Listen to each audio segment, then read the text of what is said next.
नमस्कार दोस्तों, स्वागत है आप सभी का ऑनलाइन डफर स्टडी चैनल पे। इस वीडियो में हम बात करेंगे तमाम लेटेस्ट अपडेट को लेकर, चाहे वो प्राथमिक शिक्षक भर्ती यूपी टीईटी, साथ ही अगर बात करें 21,000 की स्कूल आवंटन, थर्ड चयन सूची, साथ ही अगर बात करें सीटेट को लेकर बड़ी अपडेट देखने के लिए मिल रही है कि 40 मिनट पहले जो पेपर वायरल हो गया है। साथ ही अगर बात करें 22,000 सीटों का ऑर्डर अपलोड हुआ है पीएनबी सचिव, और साथ में अगर बात करें बेसिक सचिव को फटकार मिली है। रीजन क्या है, जीआईसी प्रवक्ता भर्ती और भी तमाम अपडेट हम कवर करने वाले हैं। बनवा में सारी अपडेट हम कवर करेंगे। चलिए दोस्तों वीडियो शुरू करते हैं।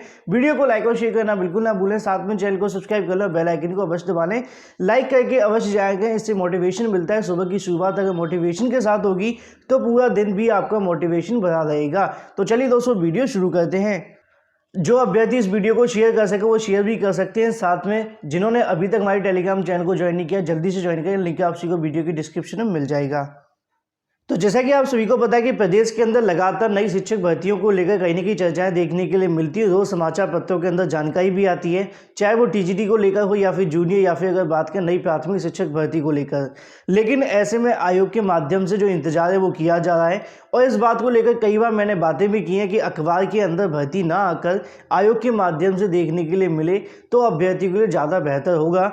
तो ऐसे में लगातार तमाम भर्तियां अखबारों के अंदर तो आ चुकी है विज्ञापन, लेकिन ऐसे में अभी तक आयोग के माध्यम से ना तो टीजीटी पीजीटी, ना ही यूपी टीईटी, ना ही प्राथमिक शिक्षक भर्ती और ना ही किसी और भर्ती का जो विज्ञापन है हाल ही में जारी किया गया है। तो इसको लेकर अभ्यर्थियों के माध्यम से, जैसा कि आप सभी को कल रात की वीडियो के माध्यम से बताया गया, एक बार फिर से रिमेंबर आप सभी को करा दें कि आगामी समय के अंदर आप सभी के सामने एससीईआरटी पर 10 तारीख को एक धरना प्रदर्शन होने वाला है, जिसके अंदर जो मांगे हैं वो ये हैं कि लिखित में आश्वासन दिया जाए नई प्राथमिक शिक्षक भर्ती के लिए, क्योंकि अभ्यर्थी काफ़ी लंबे समय से इंतजार कर रहे हैं। पिछले 2.5 साल से कोई वैकेंसी यहाँ पर निकली नहीं है। ऐसे में ना तो यूपी टीईटी करवाया जा रहा है, क्योंकि सरकार की तरफ से कहीं ना कहीं बाद में कहा जाता है कि यूपी टीईटी होने के बाद में भर्ती होगी। अभी तक यूपी टीईटी का कार्यक्रम निर्धारित नहीं है।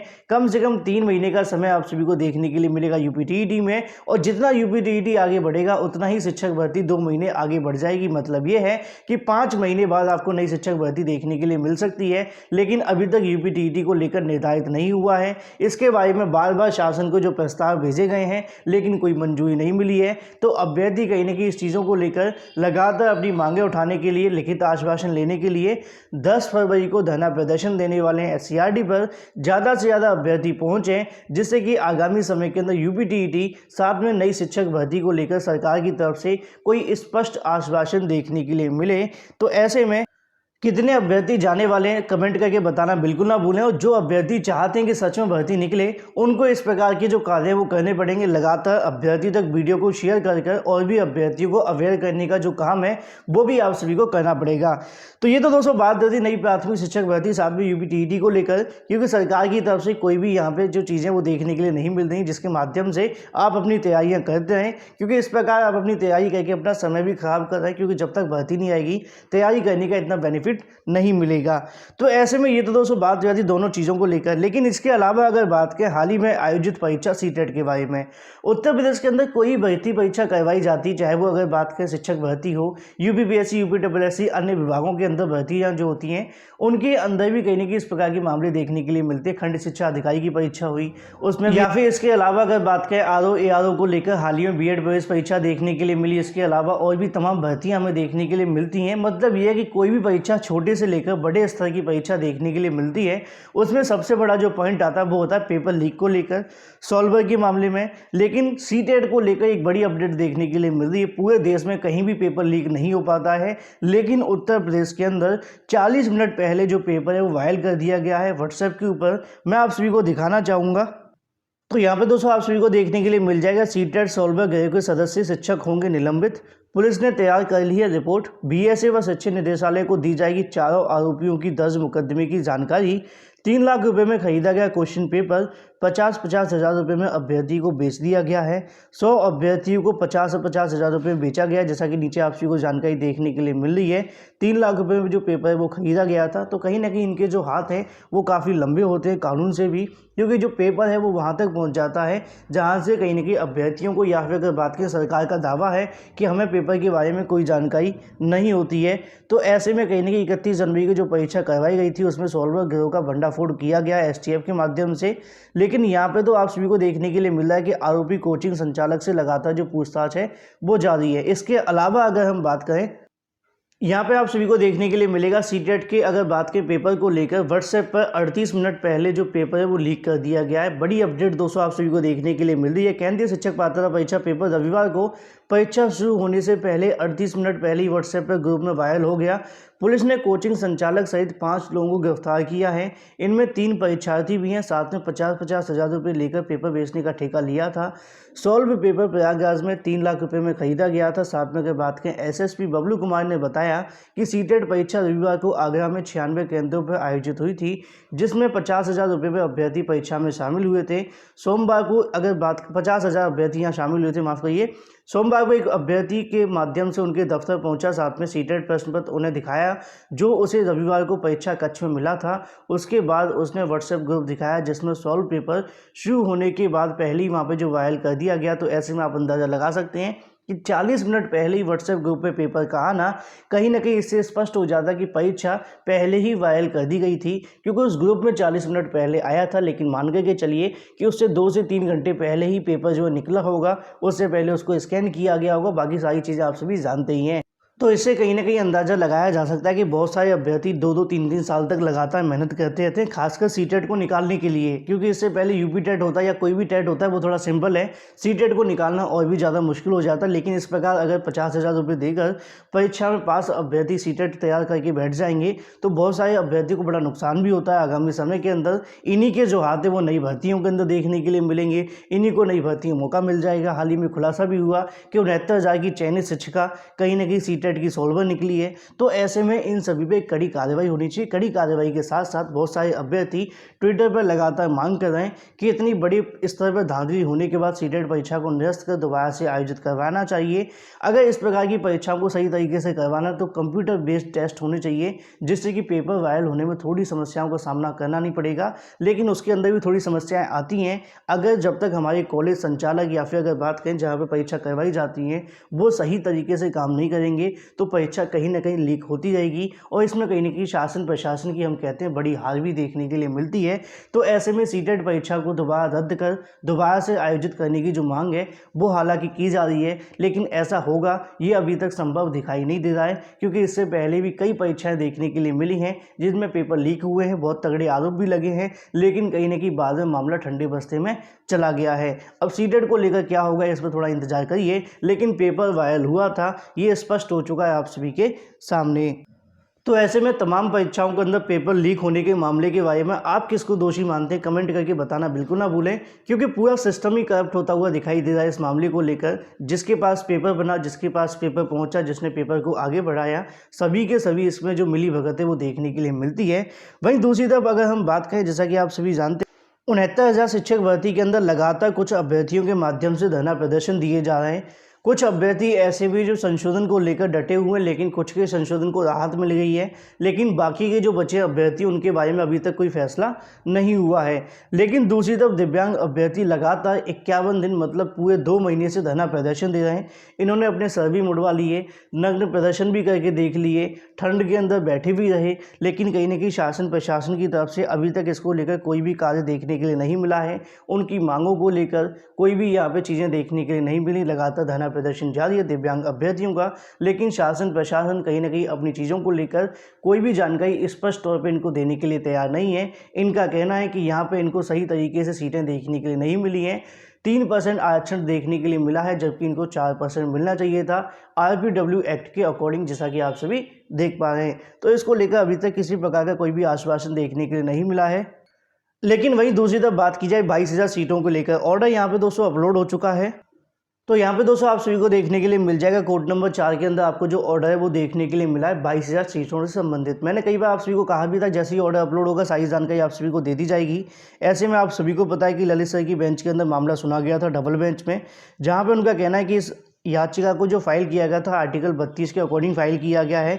ऐसे में उनकी तरफ से बताया गया कि ये जो मामला है वो 68,500 की रिमेनिंग सीट 2018 की जो वैकेंसी थी उसके अंदर जो सीटें बच गई थी उनको यहाँ पे जोड़ने की बात की गई है, जो कि 69,000 के अंदर है। तो ऐसे में यहाँ पे कोर्ट की तरफ से जानकारी दी गई है कि दोनों वैकेंसी अलग अलग एडवर्टीजमेंट के माध्यम से देखने के लिए मिली थी। एक 68,500, दूसरी 69,000, दोनों के अंदर कोई रिलेशन नहीं है, ऐसा जज साहब के माध्यम से कहा गया है। अगर आपने मेरा पुराना वीडियो देखा होगा जिसके बारे में मैंने आपको बताया था कि याचिका खारिज हुई है, उसके अंदर भी मैंने आप सभी को एक पॉइंट बार बार कहा था कि इस भर्ती के अंदर यहाँ पर कहीं ना कहीं एक सही वकीलों के माध्यम से, अच्छे वकीलों के माध्यम से, मैं कहना चाहूँगा, सही का कोई मतलब नहीं है, अच्छे वकील अपने पॉइंट को रखते कि 1,37,000 पदों के सापेक्ष यहाँ पर भर्ती को संपन्न करवाना था क्रमागत भर्ती के अंदर, जो कि कंटेम्प्ट ऑफ कोर्ट भी होती हुई दिखाई दे रही है, जिसको भोला प्रसाद ऑर्डर के अंदर भी कहा गया था कि 6 महीने के अंदर सभी पदों को भर दिया जाए।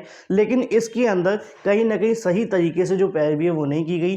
सोशल मीडिया पर कई तरीके से आपको याची लाभ जैसे मामले देखने के लिए मिलते हैं और उस प्रकार अभ्यर्थी परेशान भी होते हैं। तो इसके अंदर सिर्फ और सिर्फ छोटे तरीके से जो है पैरवी या फिर सही तरीके से पॉइंटों को नहीं रखा गया, जिससे कि इस मामले को लेकर स्पष्टीकरण मिलता। तो कोर्ट ने इस याचिका को खारिज कर दिया। उनका कहना है कि इसके अंदर कोई मेरिट नहीं है, तो ऐसे में इस याचिका को खारिज किया जाता है। कोई भी फर्दर ऑर्डर नहीं दिया गया है। उनका कहना है कि 68,500 अलग है, 69,000 पूरे तरीके से अलग है, लेकिन 1,37,000 के अकॉर्डिंग देखा जाता तो शायद यहाँ से कुछ हो सकता था। अभी भी मैं आपको बस इतना ही कहना चाहूँगा। फिलहाल सुप्रीम कोर्ट से याचिका खारिज की जा चुकी है, जो कि 22,000 सीटों से संबंधित है। तो ये तो दोस्तों बात हो जाती है 22,000 सीटों के बारे में। वहीं दूसरी तरफ बात करें पीएनपी सचिव, साथ में बेसिक सचिव को कोर्ट से फटकार लगी है। मामला क्या है आप सभी जानते हैं। हमारे प्रदेश के अंदर बहुत सारे ऐसे अधिकारी हैं, बार बार कोर्ट की तरफ से जब आदेश आते हैं उस आदेश के आ जाने के बाद में आगे नहीं बढ़ाते हैं किसी भी विभाग के अंदर, चाहे वो अगर बात करें माध्यमिक या फिर परिषद के। जैसा कि आप सभी यहाँ पे देखने के लिए मिलेगा, परीक्षा नियामक अधिकारी साथ में बेसिक शिक्षा परिषद सचिव को यहाँ पे तलब किया गया है। इससे पहले भी कई बार यहाँ पे कहा गया था कि आपके खिलाफ अवमानना याचिका दाखिल की जाए या फिर उनके खिलाफ अवमानना याचिका के अनुसार कार्रवाई की जाए। ऐसा ही आप सभी को यहाँ पे देखने के लिए मिलेगा। 68,500 शिक्षक भर्ती के अंदर बचे हुए पदों को न भरने पर कड़ा रुख अपनाते हुए इलाहाबाद हाईकोर्ट ने सचिव परीक्षा नियामक, साथ में अगर बात करें सचिव बेसिक शिक्षा परिषद को तलब किया है, जहां पे उनका कड़ा रुख देखने के लिए मिला है। कोर्ट ने दोनों अधिकारियों के सभी संबंधित दस्तावेज के साथ 15 फरवरी को उपस्थित होने का जो निर्णय वो देखने के लिए मिला है। उनका कहना है कि यहाँ पे उनकी तरफ से जो आदेश दिया गया था उसका अभी तक जो पालन है वो नहीं किया गया है। सफल याचियों को यहाँ पर कहीं ना कहीं नियुक्ति देखने के लिए नहीं मिली है। तो ऐसे में इसी मामले को लेकर यहाँ पर अवमानना याचिका दाखिल की गई थी, उसी पर जो आदेश है वो दिया गया है। अभी तक कहीं ना कहीं अधिकारियों के माध्यम से इनको नियुक्ति पत्र नहीं दिए गए हैं। इससे पहले भी कोर्ट की तरफ से जो फटकार है वो लगी है, लेकिन ऐसे में सरकार की तरफ से या फिर अगर बात करें सरकार के अधिकारियों के माध्यम से कोई भी जो प्रक्रिया है वो आगे नहीं बढ़ाई गई है। ये दोस्तों बात हो जाती है अगर बात करें सचिव को लेकर। वहीं दूसरी तरफ बात करें विद्यालय आवंटन को लेकर, जैसा कि आप सभी को पता है कि 69,000 की 36,590 का विद्यालय आवंटन लगभग हो चुके हैं। अब ऐसे में उनकी तरफ से जो कार्यभार है वो ग्रहण किए जाने 4 तारीख तक, मतलब कि कल तक। लेकिन ऐसे में अभी अगर बात करें लगभग 21,695 शिक्षकों को विद्यालय आवंटन करवाया जाएगा, जो कि ऑनलाइन पोर्टल के माध्यम से आप सभी को देखने के लिए मिलेगा सॉफ्टवेयर से। उसी को लेकर सचिव प्रताप सिंह बघेल ने आदेश दिए हैं कि जिलों में 5 फरवरी को स्कूल आवंटन वर्ष 8 को संबंधित विद्यालय में ज्वाइन करना होगा। बीएसए को शिक्षक विद्यालय का जो कहीं ना कहीं चीज़ें वो देखने के लिए मिलेंगी। ऐसे में आप सभी जानते हैं पहले दिव्यांग और साथ में महिला, उसके बाद में पुरुष अभ्यर्थियों को यहाँ से चॉइस मिलेंगे वो देखने के लिए मिलती है। लेकिन ऐसे में लगातार सबसे बड़ा जो इंतजार है वो है थर्ड काउंसलिंग वाले अभ्यर्थियों का।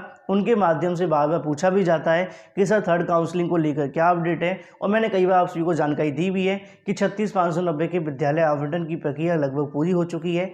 अब ऐसे में यहाँ से अगले हफ्ते सीटों की संख्या को लेकर कंफर्मेशन देखने के लिए मिलेगा, और जैसी सीटों की संख्या स्पष्ट होती है उसके बाद में आप सभी के सामने चीज़ें स्पष्ट होंगी। लेकिन कहीं ना कहीं ये जो मुद्दा आपको देखने के लिए मिल रहा है 21,000 का विद्यालय आवंटन, ये भी आप सभी से संबंधित ही है, क्योंकि इसके अंदर भी जब विद्यालय खाली होंगे और जहाँ पे अभ्यर्थी विद्यालय के अंदर जाएंगे तो वहाँ से सीटें भी खाली होंगी। उसी के अनुसार बची हुई सीटों पर जो विद्यालय आवंटन है 69,000 के अंदर शेष काउंसलिंग होगी, वो भी आप सभी का डिपेंड करेगा। तो ऐसे में थोड़ा सा आपको इंतजार करना पड़ेगा दूसरे हफ्ता तक, क्योंकि जैसी सीटों की संख्या स्पष्ट होती है 69,000 की, उसके बाद में काउंसलिंग करवाई जाएगी। और जब आपका विद्यालय आवंटन होगा तो इन 21,000 की विद्यालय आवंटन होने के बाद में जहाँ पर सीटें बचेंगी उसके अनुसार आपको चीज़ें देखने के लिए मिल सकती हैं। तो ऐसे में आगामी समय के अंदर इनको भी जो विद्यालय आवंटन है वो 8 तारीख के बाद में हो जाएगा। तो बची हुई सीटों पर थर्ड काउंसलिंग इस महीने के अंत तक होने की संभावना है, क्योंकि अभी कहीं ना कहीं बेसिक शिक्षा परिषद के अंदर 36,590 और इनका जो कार्य वो जारी है। जैसी सीटों की संख्या आती है आप सभी का जो कार्य वो शुरू कर दिया जाएगा। सचिव के माध्यम से भी बार बार इस प्रकार की जानकारी दी जाती है। वहीं दूसरी तरफ बात करें जीआईसी प्रवक्ता को लेकर, लगभग 5 लाख अभ्यर्थियों ने यहाँ पे जो आवेदन है वो कर दिए। तो ऐसे में परीक्षा को लेकर यहाँ पे कहीं ना कहीं संकट देखने के लिए मिल रहा है। और ऐसा कई बार देखने के लिए मिलता भी है, क्योंकि पदों की संख्या कम होती है। खंड शिक्षा अधिकारी के अंदर सिर्फ 300 पद थे और वहाँ पे आवेदन करने वालों की संख्या लगभग 5,28,000 थी। अब ऐसे में 14,073 पदों के लिए 5 लाख अभ्यर्थियों ने जो आवेदन है वो कर दिए। हम बात करें जीआईसी प्रवक्ता को लेकर, 1473 पदों पर भर्ती के लिए 5 लाख अभ्यर्थियों ने आवेदन किया है। लोक सेवा आयोग ने पुरुष शाखा के अंदर, जैसा कि आप सभी को पता है, 991, साथ महिलाओं के अंदर लगभग 482 पदों पर जो भर्ती का विज्ञापन है वो जारी किया है। अब ऐसे में आप सभी को पता है कि पहली बार प्री और मेंस के आधार पर आपकी जो परीक्षा है वो देखने के लिए मिलेगी। ऐसे में इंटरव्यू को यहाँ से हटा दिया गया है। 20 जून को परीक्षा प्रस्तावित है। इतनी बड़ी संख्या में आवेदन होने से साफ है कि प्रवक्ता भर्ती की जो राह है वो आसान नहीं होने वाली है। ऐसे में कहीं ना कहीं जो अभ्यर्थी इसके लिए तैयारी कर रहे हैं उनके लिए भी कंपटीशन टाइट है, लेकिन ऐसे में परीक्षा करवाना लोक सेवा आयोग के लिए भी थोड़ा सा मुश्किल देखने के लिए मिलेगा। क्या समय पर परीक्षा हो पाएगी? हालांकि अभी काफ़ी लंबा समय है, लेकिन ऐसे में और भी कई परीक्षाओं को आयोजन करना है, इनकी परीक्षा देखनी है, तो थोड़ा समय लगने की संभावना है। लेकिन जो अभ्यर्थी आवेदन किए हैं उनके लिए यहाँ पे काफ़ी बड़ा कंपटीशन देखने के लिए मिलेगा। तो अच्छे से तैयारी लगातार करते रहिए, जिससे कि आपको समस्याओं का सामना नहीं करना पड़ेगा। वहीं दूसरी तरफ हम बात करें एलटी गेट को लेकर, लगातार एलटी गेट के बारे में धरना प्रदर्शन दिए जा रहे थे, जहां पे अभ्यर्थियों के माध्यम से मांगे रखी जा रही थी कि पुरानी भर्ती को जल्दी से पूरा करवाया जाए। उसके बाद में बची हुई सीटों पर वेटिंग लिस्ट जारी करें और वेटिंग लिस्ट जारी करने के बाद में सारी भर्ती को संपन्न करके इस महीने के अंत तक नई शिक्षक भर्ती को लेकर स्पष्टीकरण देखने के लिए मिले लोक सेवा आयोग के माध्यम से, लेकिन यूपीपीएससी के माध्यम से मामले को लटका कर रखा गया था।